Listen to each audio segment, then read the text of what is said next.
Welcome to Regional Arts Australia's Artlands Conversation series. My name is Mary Jane Warfield. I'm the Regional Arts Fund Manager for Regional Arts Australia. I'm joining you today from Mparntwe, Alice Springs. I'm on Aranda country. Regional Arts Australia acknowledges the traditional owners of the lands throughout Australia, and we pay our respects to their elders past, present and emerging. It gives me great pleasure to welcome you to the Artlands Conversation series. Artlands is supported by the Australian Government's Regional Arts Fund. Now, firstly, a little bit of housekeeping. Today's session will be Auslan interpreted and closed captioning is available. So if you wish to enlarge the Auslan interpreter, scroll over the top of their video screen and there'll be a drop-down menu where you can select pin video and that will make that screen larger for you. We welcome your questions today. There's a Q&A box at the bottom of your screen. If you scroll down to the bottom, you'll be able to see the Q&A. You'll be able to see other people's questions. So you can upvote other questions if you'd like that particular question answered. So have a go at that. We have some questions that have been submitted prior to today's event, and we also might not get to all of the questions during the session. Today's topic is navigating the pandemic, risk and temptation, drawing the community together. The conversation will be facilitated by Kath Melbourne, and Kath will be joined by Lindy Hume, Ruth Langford, Sharpen and Kelly Drummond Cawthon. There's more information about all of our speakers for the Artlands Conversation series on our website. So I'll direct you there for more information and bios about each of our speakers. And I'll hand over now to Kath. Thanks, Kath. Thank you so much, MJ. Hi, everybody. All of the panel are joining you from the beautiful island of Lutruwita today. We've got a full Tasmanian lineup. And we are really stoked to be able to launch this fantastic series and hopefully start some provoking conversations with you all.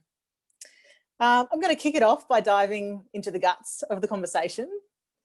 For the panelists, I want you to cast your mind back to the very first weeks of the pandemic. All of you had some very definite decisions that you made during that time.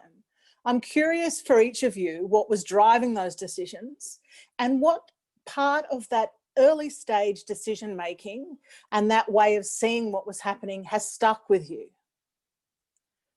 Sharpen, you made some decisions very early on for the Tasmanian Symphony Orchestra, and you made some very big and bold and wonderful leadership calls in doing that. Can you talk us a little bit through those early decisions, what was driving it, and what is still sticking with you today? Thanks a lot, Kath, and hi everyone. It's a great pleasure to be here today. I guess at this time last year we had no sense that we'd be sitting here having exactly this conversation today, but it's been an absolute roller coaster of a 6 months for all of us. And for us at the TSO, it started on Friday the 13th, very auspicious, the Friday the 13th of March, when we were faced with cancelling a full performance with orchestra and chorus of the Brahms Requiem. And the Prime Minister came on the telly at 3 p.m. and said he wouldn't be going to the footy that weekend. So we had the choice to proceed with risk or to cancel the concert. And so we gave ourselves half an hour to come up with a full TV crew and an audio crew to film and record the performance the next day. And the team pulled it off. And then within 4 days after that, the musicians of the orchestra and the staff managed to get the TSO Daily Dose up and running, which was a really conscious decision for us to step up and put the musicians, our artists, at the centre of the organisation for an unknown period of time, and for them to present a 5 to 10 minute clip of music every single morning for the foreseeable future, because we know in times like these, people turn to music and they turn to arts and culture. And it was our time as Tasmania's orchestra to step up and be there. So I think it's been a truly musician-led initiative. They're the face of this organisation and they're the ones that the people were looking to during this time of uncertainty. Thank you so much, Carolyn. We'll be diving into a bit more of the work of the symphony as we converse. But I'm interested, Kelly Drummond Cawthon, to hear from you also about those early decisions. And again, you were one of those people that made a call, perhaps earlier than others, about the community and the ensemble that you work with. Can you talk to us a little bit about your work with the ensemble and the decisions you made, and how that's put you in good stead as you move forward, hopefully through this pandemic? Hi, everybody. Yes, I work with Second Echo Ensemble. I have the privilege of being creative director of a diverse group of artists who, for the first time this year, have actually been employed as, permanent artists for the entire year.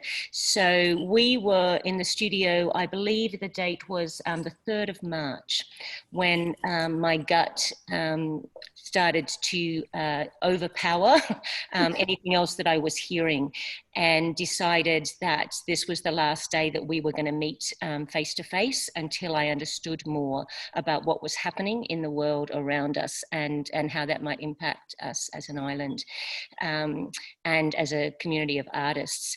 So yes, we with a very heavy heart, said goodbye to our beautiful Longhouse community and space. And I jumped onto the computer, and by March 4th, we were online for our direct company, and also the different workshops and communities that we work with. We failed beautifully at the beginning at trying to be online. I tried to just think, oh yeah, so we just do what we do online, but of course that doesn't work. So instead of being twice a week offering performance making, we were daily offering performance making, community connecting opportunities for the artists and the emerging artists that we work with. For those who don't know about Second Echo Ensemble, our mission is diversity and accessibility and agency, creating platforms for people to have a voice and to share their story. And many of our artists live with disability, immune compromised situations, a lot of different complexities. So yeah, we had to act, and we had to act really quickly, and I was fantastically supported by the board to do that, and it's worked out incredibly unexpectedly beautifully. We've had a lot of opportunities to deep dive into the works that we were considering, because they were pure thought experiments. We couldn't deliver them. So it freed us of what you would normally think was possible, and opened us up to complete new interpretations of how we work. And we've got some great projects that I'm sure Kath will want to know more about later on. So I won't hog the conversation, but that's where we started. My gut, and ensuring that the risk we were taking was artistic, not physical, that we would still have the freedom to do that. Thanks, Kelly. And yes, I will be asking you more about the work that you've been creating during this time. I think it's a perfect time to ask Ruth Langford to talk a little bit about the leadership choices you've made in life and in art and in health. Ruth's work spans all these areas in a very holistic way. She is creative director of the Longhouse, where Kelly and Second Echo live, and she's also the creative director of the Nairi Niara Festival. Ruth, can you talk us through a little bit about some of those decisions in the early days, and what's still bringing and coming with you as you go through this journey? The decision-making process, I believe, started in January, before COVID arose as a conversation, let alone an actuality to respond. The group of our community members, and I first and foremost want to pay my deep respects to my own Yorta Yorta lineage, but also to the Tasmanian Aboriginal community where I'm born and continue to live here in Nipaluna and Lutruwita. And we were sitting around having a yarn, and we were talking about how when I grew up here in Tasmania, it's cold country. And so winter time, we used to hibernate, and we were more in tune with the cyclic nature of the weather, of the light. So during winter time, we would close in, the warm fires, the quiet nights, and then come springtime, poof, out we would come. And you know, we would really be very much far more in tune with the nature of what was going around us. And over the last 20 years, with the increase and amplification of opportunities through expression, through artistic practices, particularly with major festivals being held in the middle of winter, what I personally, my team was experiencing is this dragging ourselves through, you know, pushing, there's another event and another event and another thing, and there was not the ebb, there wasn't the opportunity for ebb. And so our level of personal fatigue and the capacity to make the clarity, we were having that conversation. COVID hit and we thought, So what we had the conversation around what would it be like if we just went into the hibernation. We allowed ourselves to respond to this very unique opportunity of, we've had this great outbreath of creative works, of expansion, and as naturally a breath happens, there's a pause before the in-breath, the potential for connection to happen. And we mindfully said, well, let's pause. Let's just shut everything down. Let's stop, ground, be with our family, enable what this global opportunity for a contemplative way to be, permeate who we are, knowing that spring will come. You know, what's that TV show, Winter is Coming? Well, we had winter, spring's on its way. So, you know, it's like, it'll come, and it has, you know, in the shapes and forms, as the others have said, there's other arising. Thank you, Ruth. I always love your take on things. So beautiful. I think that leads us to a really poignant moment for me when I read Lindy Hume's piece in her response to our Premier claiming that we had a moat. I loved your thoughtful consideration of what was going on in the world. And you also had decisions to make at that point too. You're a festival director. Can you, a bloody good one. Can you tell us a little bit about what happened in those early days for you and what was driving your decisions and how you've ended up now? Thanks, Kath, and hi everybody. It's really great to be here, and it's just so brilliant to be on this panel of amazing women. Yeah, it was quite an incredible time. I mean, I don't need to tell anyone that at all. And it's really interesting listening to everybody saying they remember exactly the date and exactly how fast everything went, because it was exactly like that for me. I was away. I think it started, in reality, that gut feeling started for me when we all heard that Mona Dark Mofo was cancelled down here, and then it was like, oh, okay, here we go. And I was on that same day travelling to New Zealand and then on to Adelaide Festival for the last weekends of both those festivals. On this Monday the 16th, I spent most of the time, because I was flying back from Melbourne to Burnie, because 10 Days on the Island is based up in the northwest of Lutruwita, Tasmania, and that's where I am today. But so you spend a lot of time when you're catching Rex Airlines, as many of you all know, in airports for connections. And during those few hours, I just took phone call after phone call after phone call from artists who were just distraught. Friends of mine, but also I'm also a freelance artist. All my work was collapsing too, and I just thought, right, this is not life as we know it. I got back on that night on the 16th, and by the 17th, by 10 o'clock in the morning on the 17th, my colleagues Vernon Guest and Jane Haley and I met, and we were immediately just saying, it's going to be an all Tasmanian program. We're going to focus on Tasmanian artists, and we're going to rearrange we're a biennial festival. We had already quite a lot of infrastructure in place. As in architecture of the festival, we had done a year of planning, and luckily, because of the nature of what 10 Days on the Island is, it is a regional festival, and we do travel to small communities all the way around the island. A lot of that infrastructure, particularly one project which we can talk about down the track, is held us in very good stead for not only to reconnect that our festival with Tasmanian artists, but also for us to stay connected with particularly 10 communities around the island, and understand what those communities were going through as well. So in a sense, you know, yes, it was very challenging, I'd say a couple of weeks and right up until lockdown. But I, like my colleagues, the opportunity that has presented us to do things completely differently has been, frankly, it will make us a better festival. Thank you, Lindy. There are, in this strange time, there are opportunities.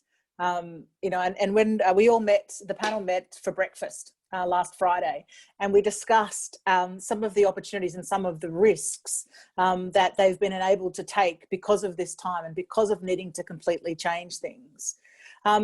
I might just throw to Kelly Drummond Cawthon, because I was fascinated to learn that there was it was a really strong and fertile creative time for the ensemble, where there were a lot of ideas coming up, and there's some works that are very much of this time, while they've been developing them while not being able to be together, and they may not be able to perform, you know, with large groups of people for a while, but there are so many powerful ideas that are coming through. Kelly, can you talk us through particularly the work The Stair that has been generated and will be shown during this time? Yeah, definitely.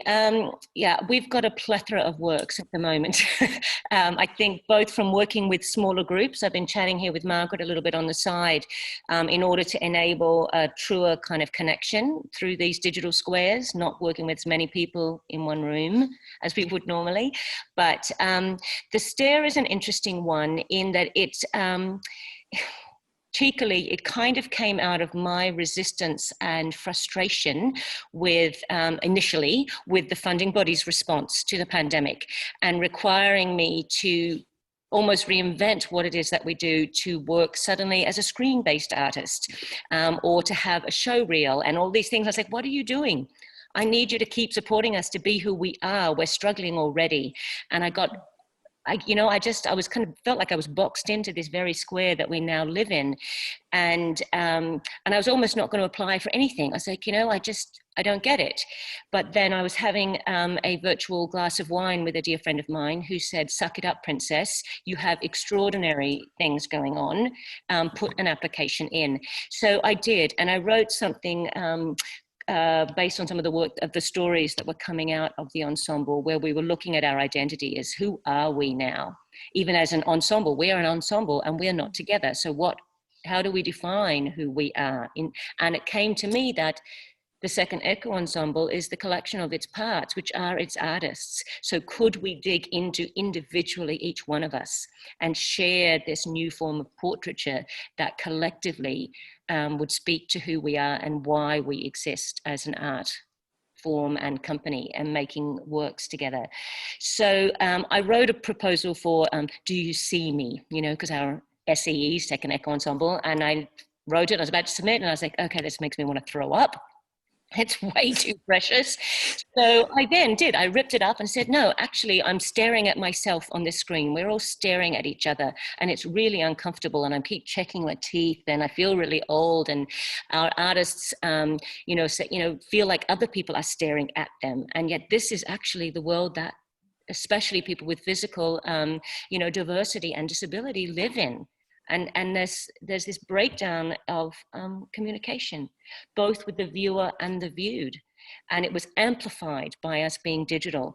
And where and how could we create an opportunity for a conversation where we have been, culturally, kind of conditioned to say, oh, I can't look at that, it's different, and I'm not allowed to stare, I'm not allowed to look. And those that I feel like everyone is looking at me. So this is what we've been in conversation with. How do we represent who we are, and where can we put it to give people an opportunity to look and to see and be seen? So it is a two-dimensional artwork of photography.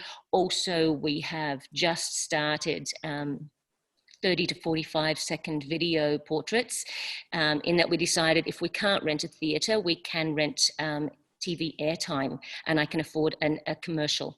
So we have bought time on rural and regional TV to put these portraits for people to just look in the safety of their home. And I don't know what that's going to do for our conversation, but it's something we've never done before. I had a meeting yesterday with our core artists who are filmmakers and who are sound producers, and they're asking me all the questions that I hadn't even considered before, because I haven't worked in this medium, and neither of our artists. So it's really super exciting. Each artist has the agency of their own 30 to 45-second portrait. And, you know, watch this space. Anything could happen. I can't wait. Oh, it's going to be brilliant. I'm very curious about that idea of permissions at the moment. In some ways, we have to ask for permission for a lot of things, you know, gatherings, personal space, spraying droplets by singing, the capacity to dance while also having a beverage. But sometimes you find a place within that structure to be able to say, well, I'm also permitted to take some risks. Carolyn, I'm very interested in how you're navigating this space at the moment, because technically you don't have permission for the entire orchestra to be on stage at once. That's right, Kath. And I guess what COVID has done for us, like so many organisations, is really threatened the fundamental business model of what we do. So in a nutshell, orchestras are all about selling fixed seats in massed gatherings. And we know that that's not going to be achievable anytime soon, and most likely not until there's some kind of vaccine or treatment for coronavirus. So I guess there have been so many things that we've had to do, but perhaps the most important underpinning has been to develop a revenue model that allows the orchestra to stay in business. So we've needed to look at 2021, where our normal business model's not an option. So we can't sell fixed seats in mass gatherings. So what are we going to do to generate the same amount of income that we generate in any normal year to support the sustainability of the organisation?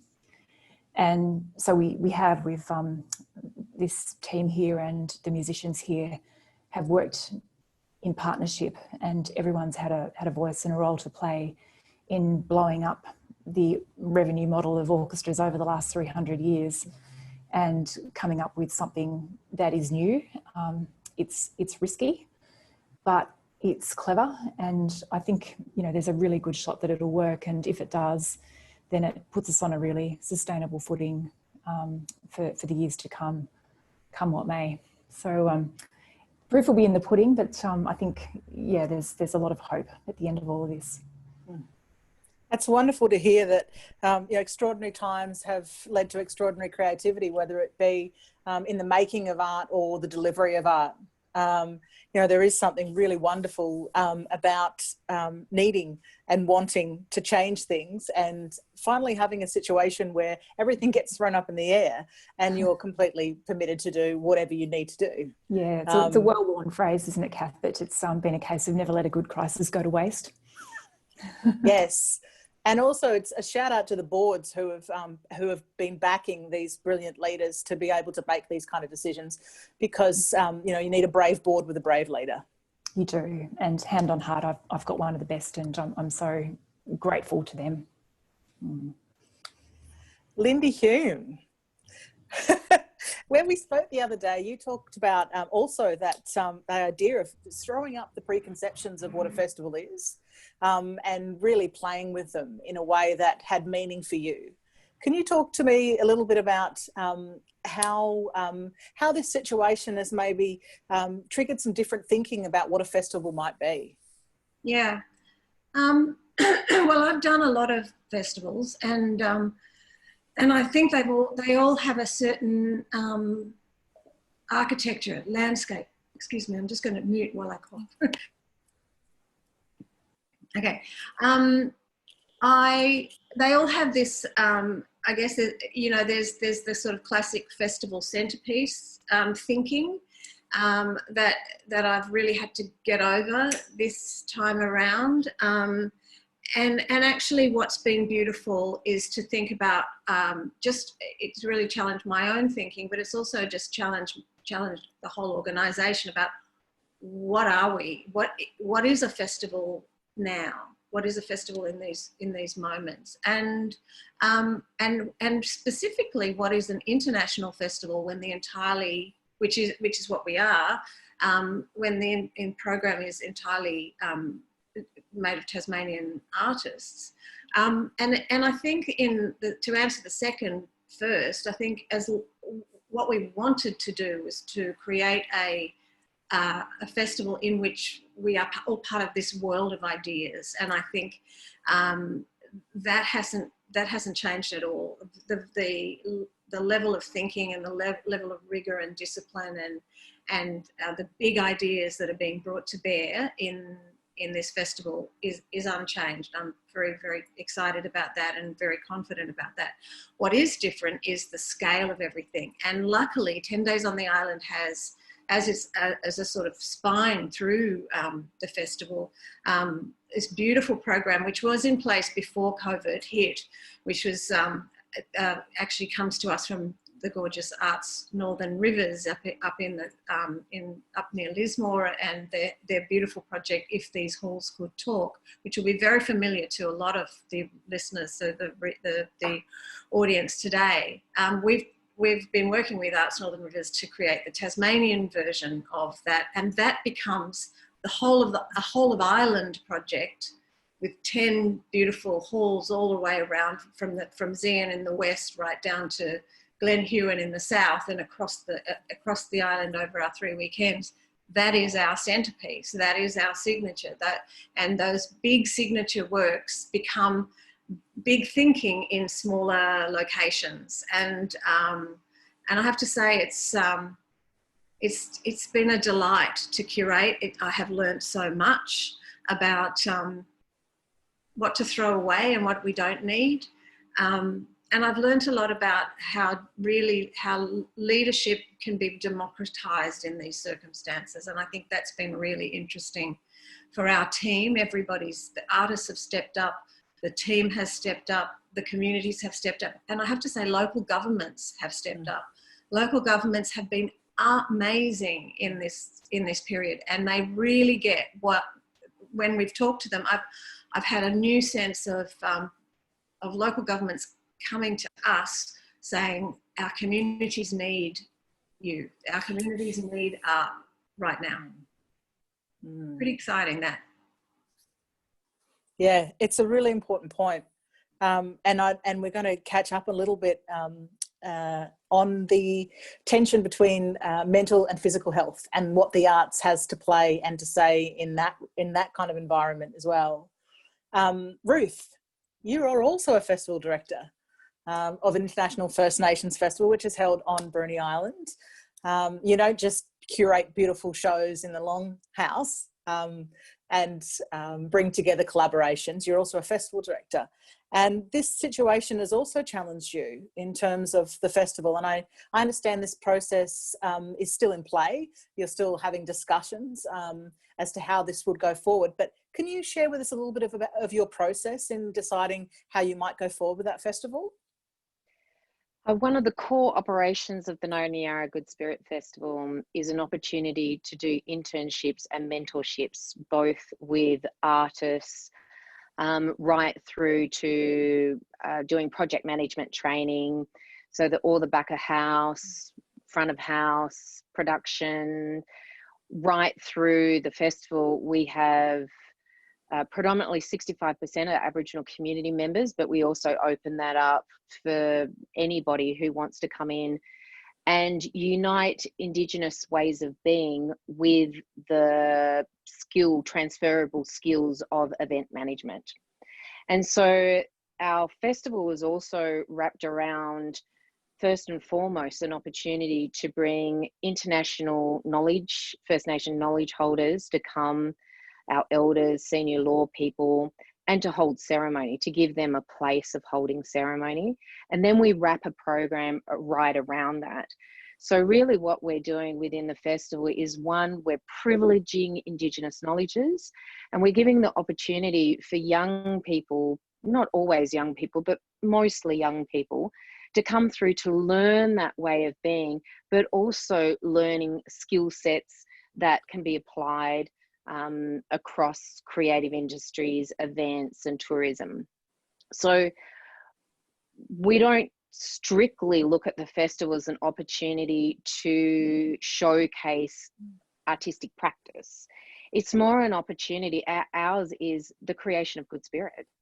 We are there to hold ceremony on country, and also acknowledging that in most Indigenous peoples, First Nations across the planet, understands that our sacred technologies, our health and well-being, our pedagogies of learning are arts-based creative practices.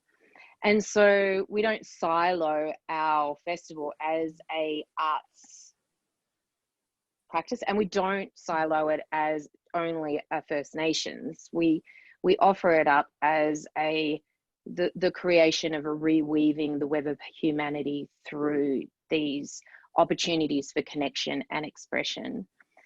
And so a big part of that, we recognize that the planet is in an initiatory process. It's not, you know, this particular country, this particular tribe, this particular people, this particular individual.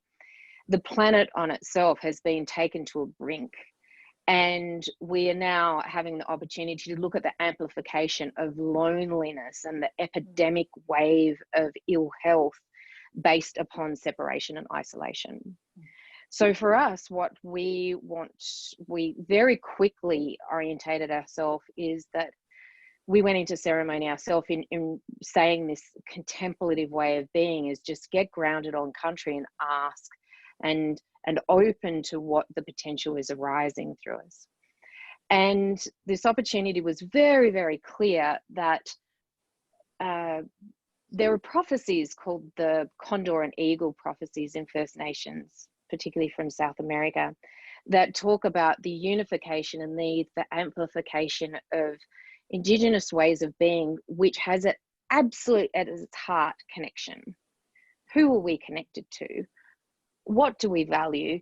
And how do those connections enable that to matter in the world? And so one of the first things, after a time of just sitting on country and being still, that pause, we went straight back to the elders. And because what we did see within COVID was this separation of elders. In order to keep them protected, this risk management, we separated them. And we see that that has caused great rifts and within the broader Western culture of separating their elders. And therefore you're separating this great wisdom bank. And so what we did was we asked the elders for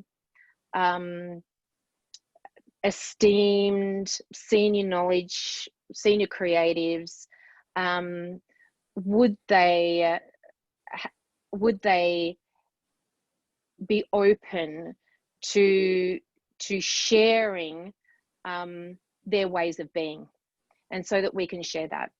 And the thing that we had in the conversation was we have elders in our community, and so we have mentors, we have connections, we have the capacity to actually hold people in that.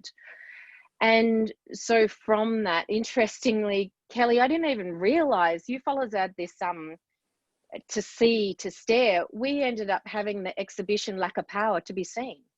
So I didn't even jerry onto that. And really is where are we visioning? What are we seeing in the future? And so the four elders then chose 5 emerging artists for their work to be seen. And so the festival shifted to be able to have both a live exhibition and 2 online platforms. which ended up going globally. So these opportunities for us to go, the concept of a festival, this architecture that Lindy was describing,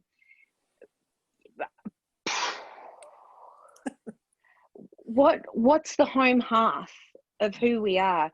We are ceremonial people going through a great initiation on the planet, and how do we align ourselves to that? And so within that, we wanted to raise these ways of being to be seen.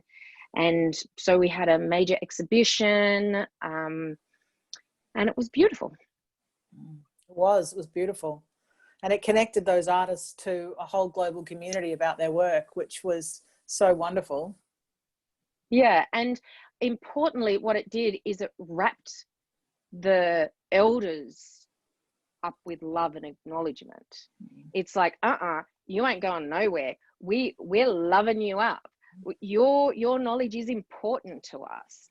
And, you know, that amplifies their capacity to be who they are, give us guidance and wisdom. And, you know, serendipitously, that self-worth enhances their own immunity. You know, it's a win-win situation. It's so wonderful to be able to see people taking opportunities to acknowledge the physical risks, but find ways to be able to have a place of safety.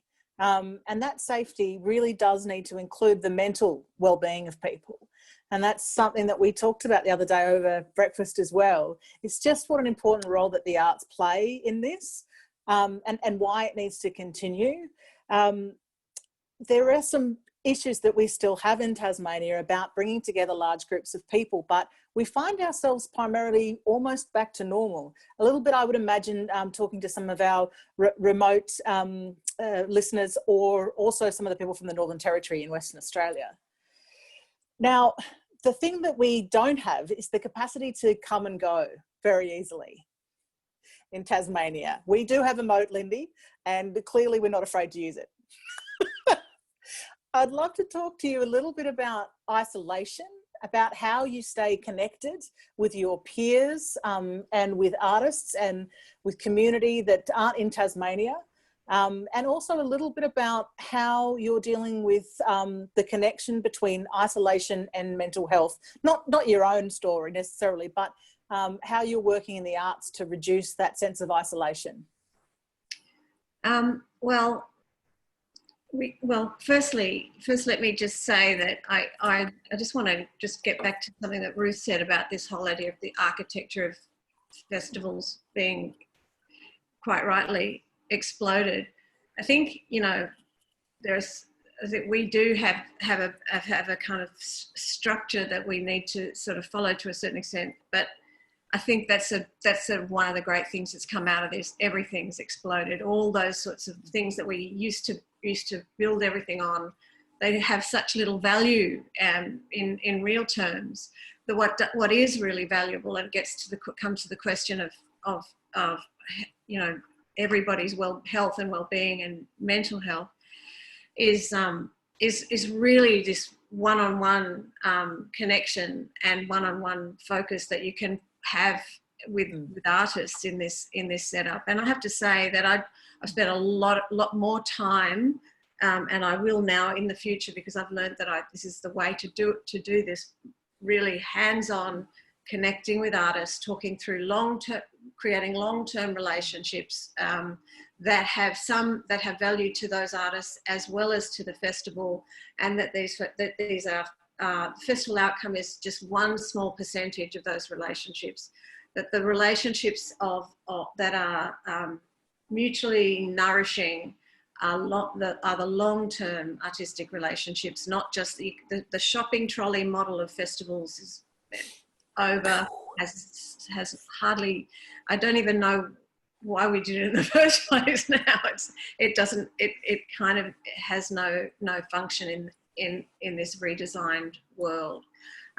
Look, I think everybody's very attuned to mental health at the moment. I mean, the lockdown was really tough on a lot of people. It certainly was on our team, and I know in our team we had a lot of you know, we just took a lot of time with each other and gave each other lots of time to sort of get used to the new environment. We're really checking in on people, on our communities, and checking in on our artists. I mean, more than that, actually, we can't do, although we are developing projects particularly with teams. I can't really talk about the program, but that do touch on issues of mental health in the community, because that is part of this is resilience and recovery narrative that that we will be sharing during March 2021. If, you know, God forbid we're allowed to do it, even with borders closed, that will be the subtext, if not the text, of the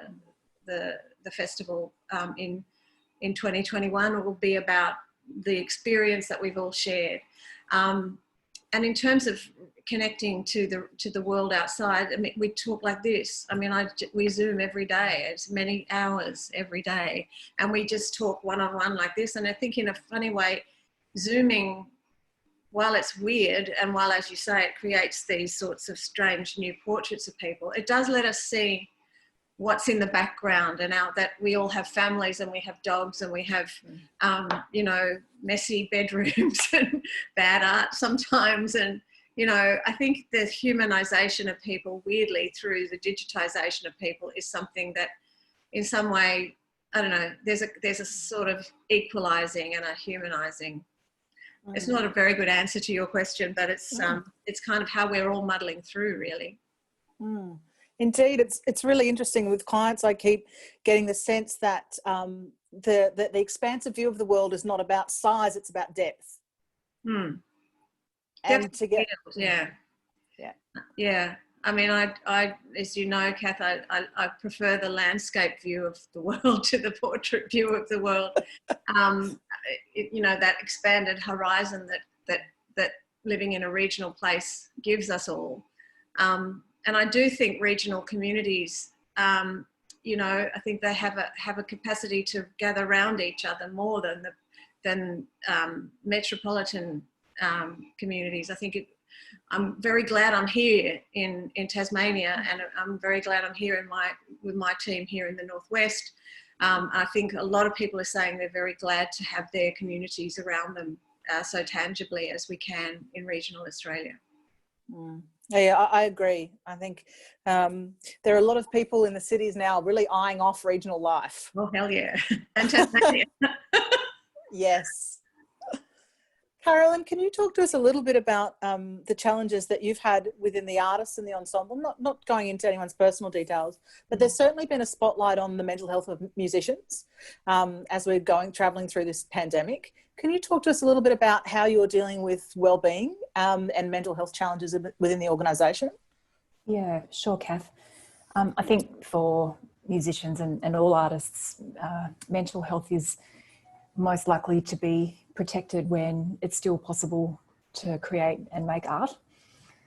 And so it's not a great story, but it is a great story. I was inspired pretty early on. I don't know whether it comes from being in Tassie, but you do get a lot of free advice. And one day I took a phone call from one of my interstate peers who questioned why we would have the musicians of the TSO sitting around doing nothing on full pay during the pandemic.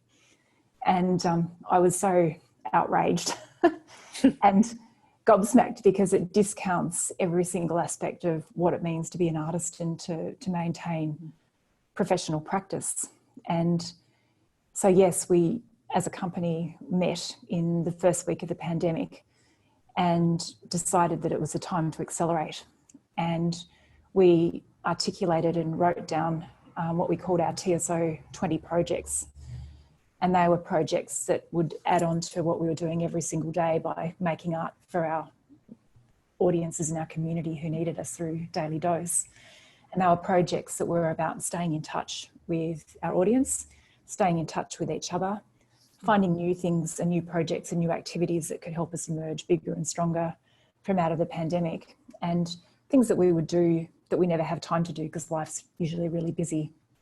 And so on the mental health side of things, we had a group of musicians and staff that were responsible for staying in touch with each other and keeping the internal community really strong. And another group of staff are musicians who are dedicated to maintaining relationships with audiences, because those are two parts of a symbiotic relationship. If you've got enabled and creatively fulfilled musicians interacting with audiences who are looking for those moments of hope and inspiration and messages from the people that they love and they trust, then that was a really powerful reinforcement loop. And so we played music for them. We had drinks by Zoom. We wrote cards and put them in the old-fashioned postal system, sent emails and made phone calls, and have been doing that every single day since the 13th of March. So mental health is strong because we're doing and we're making, and hopefully we're contributing to the mental health of the Tasmanian community at the same time. I no doubt know that you are. Your audiences are incredibly dedicated. And I know I've been in some while I've been reviewing, and, you know, they literally come out of their hospital beds to see you. There's nothing going to be stopping them, you know? No. We are just about at the point where we'll be taking questions, which is a bit exciting. That did fly that time, it's true. So I think there's some technical things that will happen behind us, like magic. There's Hello. MJ. I thought I'd come back in and thank you so much. What an interesting conversation. I've been gripping my desk listening to each person. So much insight and experience, and a breadth of experience across all of you. So thank you so much for sharing. We've now just got 10 minutes and I've got quite a few questions. There's one from Philippa Morn from WA that I wanted to go to first. So this is a question for Caroline. Can you talk more about the blowing up of the revenue model and the new models you are now trying? Yeah, I can't say a huge amount about what will happen next year just yet, but I will be able to in a few weeks' time. But one thing that we did know is that we couldn't run a normal subscription season. So we can't sell our customers seats J38 and 39 next year, because we don't know how many people we'll be allowed to have in the hall and how many metres we're going to need to be able to have between each household party. So that becomes impossible. And what I can say is that we found a way to make our concert giving the absolute. So we know next year, come what may, the concerts will happen so long as we can run our workplace, which so far we have uninterrupted. And the only thing that will change next year is how what platform we use for the concerts. Will it be live streamed? Will it be available on demand? Will there be some size audience, or will there be a full concert hall full of people? We seat 1,100 people in our concert hall here in Hobart. And then the way we've been able to blend the revenue model was to have everyone still subscribe and be able to access the concerts in one of those 4 ways throughout the season. So I'd be really happy to take details and then to be able to share the full detail behind the scenes with you, probably by early September, mid-September. It's early September now. So that can be done if we can arrange it, Mary Jane. Thank you. We'll follow up on that as well. Another question has come through for Lindy. Lindy, please, can you tell us more about democratised programming and decision making?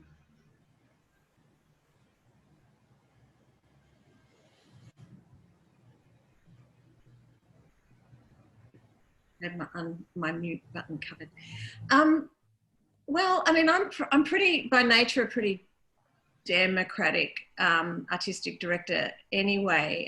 I don't go hunting for particular kind of programming. I tend to, you know, really like to, I like a tight curation, but I do like to respond to the ideas that come from the field and from particular artists, and conversations sometimes that I have that I'll be talking about project A with an artist or an organisation, and in that conversation we'll start to deviate to some other conversation which actually ends up being a little bit more interesting or cool that for both of us. So I guess I like to really just be a sounding board for artists with whom and communities with whom we have relationships. So yeah, so I think that's really what I mean by that, in the sense that we'll throw out a set of stimuli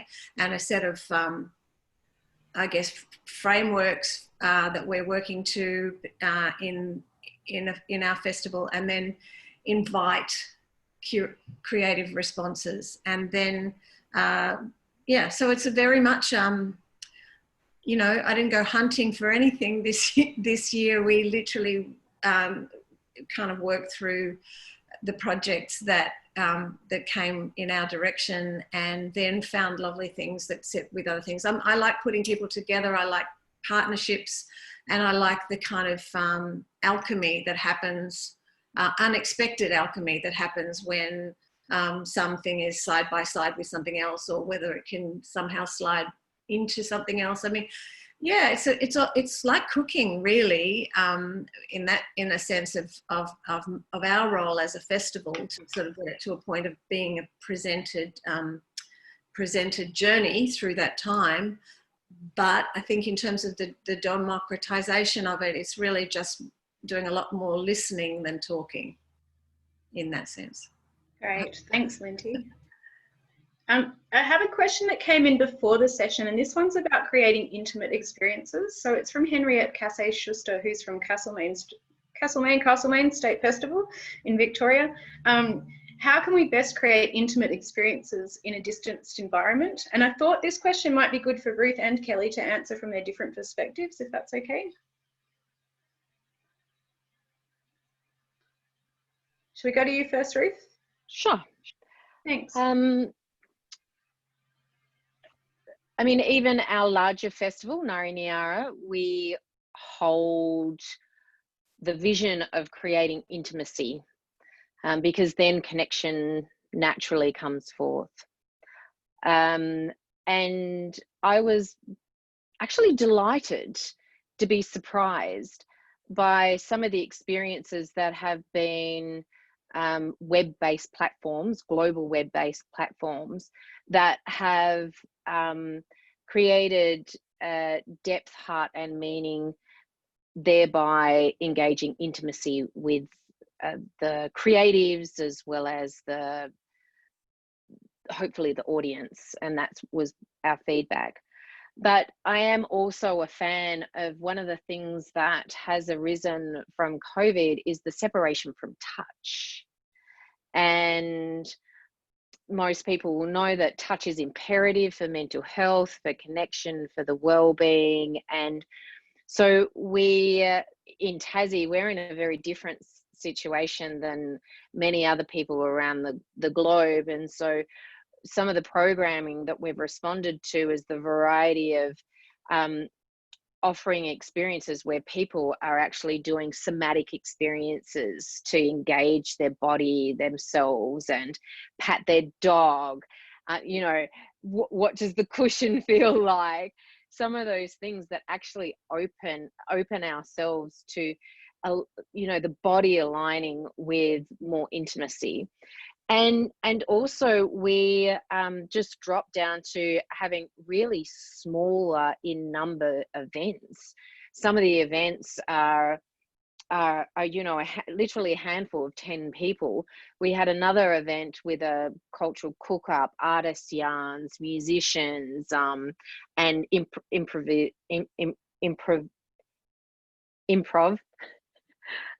music. And that was only 40 people.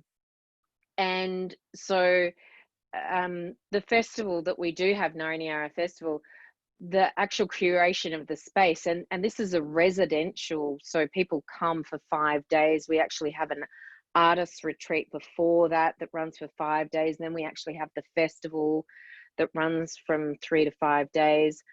And even within the festival, we often have located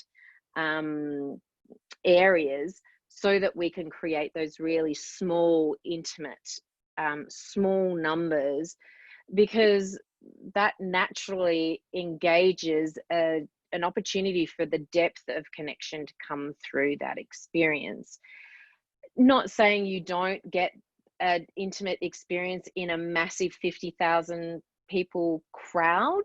You might connect with a few people, but Nari Niara specifically creates bespoke experiences where you're more likely to run into the other, somebody who you wouldn't normally have a conversation with, somebody who you may never have reached into. And the larger big shebang events that have actually had to be held off, I can go to those with my small group of friends and really just stick with that mob and not really interact in a big way.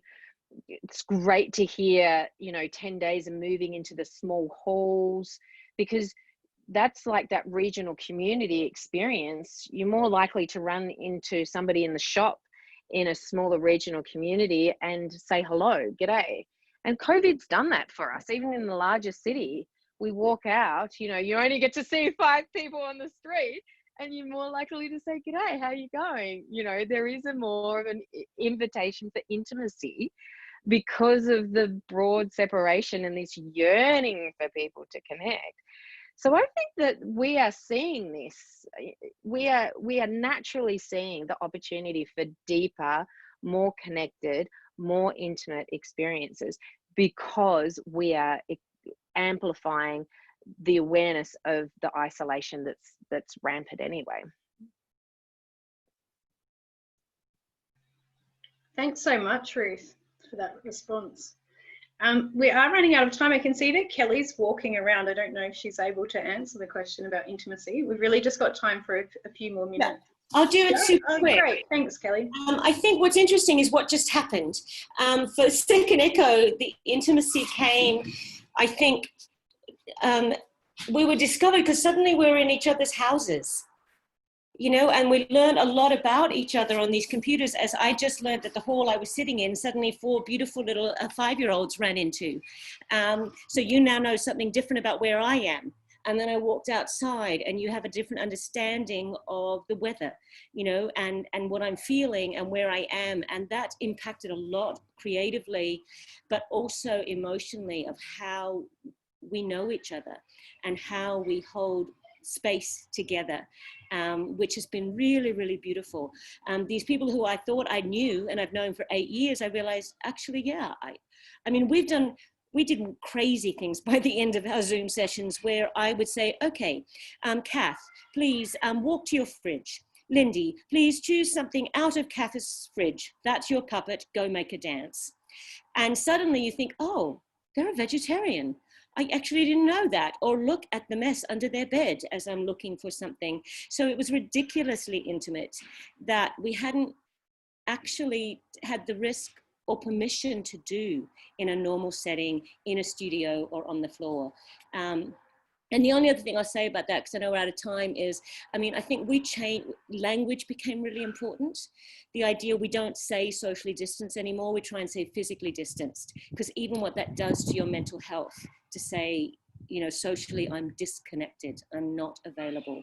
I was using Zoom and stopped using it because of the mute button. I didn't want to see that word, I didn't want to say it out loud. I didn't want people to think their voice could not be heard. So we went to say, yeah, we're all on mic all of the time. And the intimacy, therefore, that you share, and hearing the background noises and hearing the things you didn't mean to say that you thought were under your breath, have been extraordinary gifts out of this time.